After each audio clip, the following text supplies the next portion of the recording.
สบายดีทุกคนมื้อนี้เฮาก็สิพาทุกคนไปเยืองแมงขี้นูนกันเนาะหรือว่าบางบอนเขาเจ้าก็จะเอิ้นว่าไปก้านแมงขี้นูนเนาะนี่เฮาก็ไปกับสมาชิก1ตัวนั่นจ้าเพิ่นก็พาเฮาย่างไปแล้ว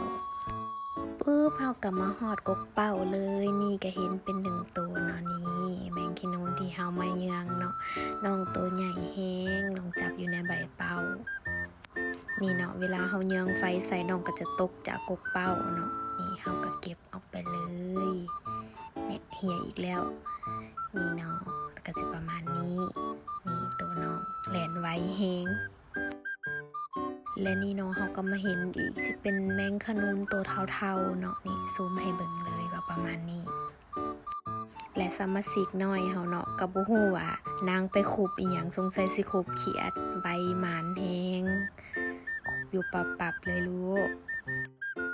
นี่เนาะตัวแมงขนูนก็สิจับอยู่ในใบประมาณนี้นี่เฮาก็จับมาละเวลาเฮาเยืองไฟใส่เนาะน้องมักสิตกลงมาแต่กกเป้าเนาะและเฮาก็มีแต่เยืองเบิ่งเอาทั้งหลุมเลย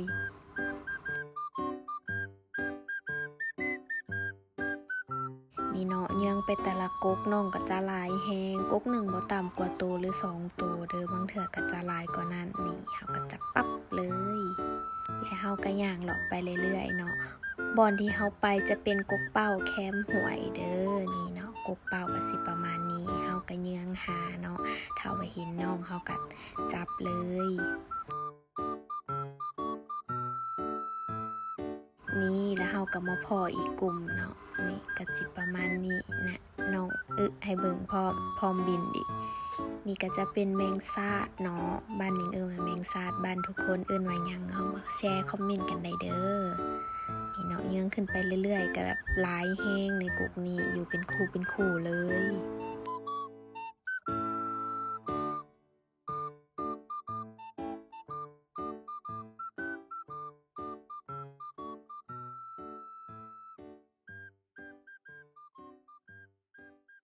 และเฮาก็มาพอน้องแมงขี้นูนอีกแล้วเนาะนี่ตัวใหญ่แห้งน้องไข่แล้วหรือนี่ยังให้ทุกคนเบิ่งเลยพอแต่เยื้องไฟใส่นะน้องก็พร้อมตกโลดเฮาก็ต้องได้เยื้องเบิ่งอยู่หลุมแล้วก็เก็บอีกนะเจ้าสมาชิกน้อยมีแต่อยากมางับตัวแมงขี้นูนเฮาเนาะไวขนาดนี่ก็จะเป็นบรรยากาศหอมๆเนาะกกเป้าที่เฮาเห็นเนาะก็จะมีตัวแมงขี้นูนอยู่แต่เฮาต้องเบิ่งกับคักนี่เนาะซูมทุกคนอาจจะบ่เห็นเนาะแบบเวลาเฮาเยื้องมันต้องจ้องตาเบิ่งถึงจะเห็นเด้อนี่ก็เป็นบรรยากาศหอมๆเลย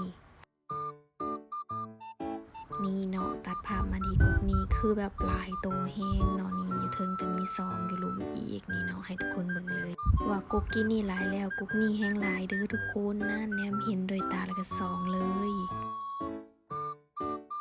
นี่เนาะบ้านนี้เอิ้นว่าหมากกงกิ่วเนาะสีแดงเป็นตะแซ่บแห้งบ้านทุกคนเอิ้นว่าหมากหยางมาคอมเมนต์แชร์กันได้เด้อ